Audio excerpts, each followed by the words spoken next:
श्रीमद्भगवद्गीता अथ षष्ठोऽध्यायः। आरनेय अध्याय ध्यानयोगः। ಧ್ಯಾನಯೋಗ ಅಧ್ಯಾಯ 6 ಶ್ಲೋಕ 17. ಶ್ರೀ ಭಗವಾನ್ ಉವಾಚ ಯುಕ್ತಾಹಾರ ವಿಹಾರಸ್ಯ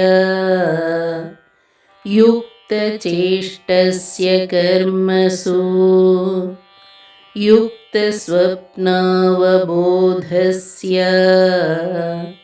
ಯೋಗೋ ಭವತಿ ದುಃಖಃ.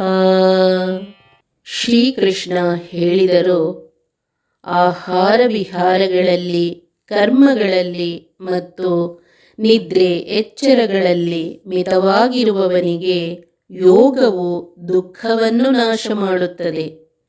ಯುಕ್ತವಾದ ಆಹಾರ ವಿಹಾರಗಳಲ್ಲಿರುವವನಿಗೆ, ನಿಯತವಾದ ಕರ್ಮಗಳನ್ನು ಮಾಡುವವನಿಗೆ, ನಿಯತವಾದ ನಿದ್ದೆ ಮತ್ತು ಎಚ್ಚರದಿಂದಿರುವವನಿಗೆ ಧ್ಯಾನವು ದುಃಖನಾಶಕವಾದುದು.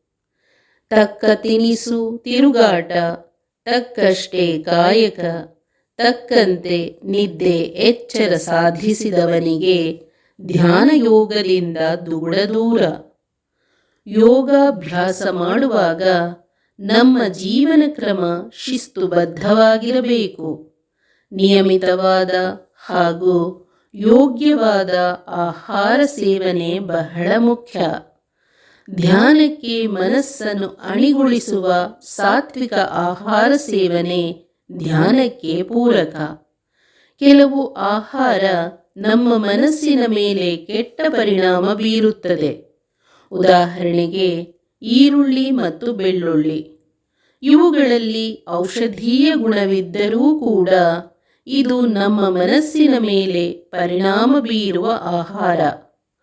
ನಾವು ಈರುಳ್ಳಿ ಅಥವಾ ಬೆಳ್ಳುಳ್ಳಿಯನ್ನು ಅತಿಯಾಗಿ ಸೇವಿಸಿದ ದಿನ ನಮಗೆ ಕೆಟ್ಟ ಕನಸು ಬೀಳುವುದು. ಈ ಆಹಾರ ಮನಸ್ಸಿನ ಮೇಲೆ ಪ್ರಭಾವ ಬೀರುತ್ತದೆ ಎನ್ನುವುದಕ್ಕೆ ಪುರಾವೆ. ವೇದಾಧ್ಯಯನ ಮಾಡುವವರು ಇಂತಹ ಮನಸ್ಸನ್ನು ಕೆಡಿಸುವ ಆಹಾರವನ್ನು ಸೇವಿಸಬಾರದು. ನಮ್ಮ ದೇಹದ ಪೋಷಣೆಯ ಜೊತೆಗೆ ನಮ್ಮ ಮನಸ್ಸಿಗೆ ಸಾತ್ವಿಕ ಪೋಷಣೆ ಕೊಡುವ ಆಹಾರವನ್ನು ಇಲ್ಲಿ ಕೃಷ್ಣ ಯುಕ್ತಾಹಾರ ಎಂದು ಕರೆದಿದ್ದಾರೆ. ನಮ್ಮ ಮನಸ್ಸಿಗೆ ನಾವು ಎಷ್ಟು ಬೇಕೋ ಅಷ್ಟು ವಿರಾಮ ಕೊಡುವುದು ಬಹಳ ಮುಖ್ಯ. ಆದರೆ ಈ ವಿರಾಮ ಸೋಮಾರಿತನವಾಗಿ ರೂಪುಗೊಳ್ಳಬಾರದು. ಮನಸ್ಸಿಗೆ ವಿರಾಮ ಕೊಡುವಾಗ ಯಾವ ಚಿಂತನೆ ಕೂಡ ಮಾಡದೆ ಸಂಪೂರ್ಣ ವಿಶ್ರಾಂತಿಯನ್ನು ಕೊಡಬೇಕು. ಆಗ ಮನಸ್ಸು ಧ್ಯಾನಕ್ಕೆ ಪೂರಕವಾಗಿ ಕೆಲಸ ಮಾಡುತ್ತದೆ. ಯುಕ್ತ ಚೇಷ್ಟಸ್ಯ ಕರ್ಮಸು.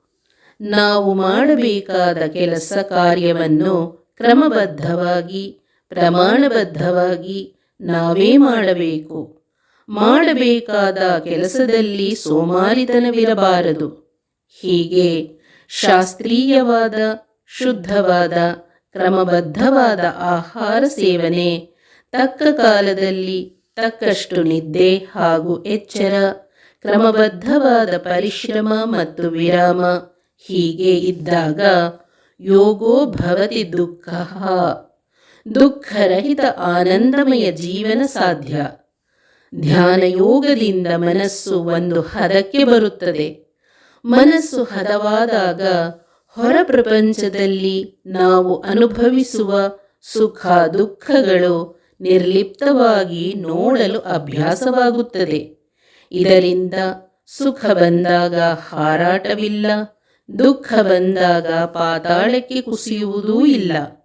ಸುಖ ದುಃಖ, ಸೋಲು ಗೆಲುವಿನ ದ್ವಂದ್ವವೇ ಜೀವನ ಎನ್ನುವ ಸಮದೃಷ್ಟಿ ಧ್ಯಾನಯೋಗದಿಂದ ಬಂದು ಬಿಡುತ್ತದೆ. ಹರೇ ಓಂ. ಶ್ರೀಕೃಷ್ಣಾರ್ಪಣಮಸ್ತು.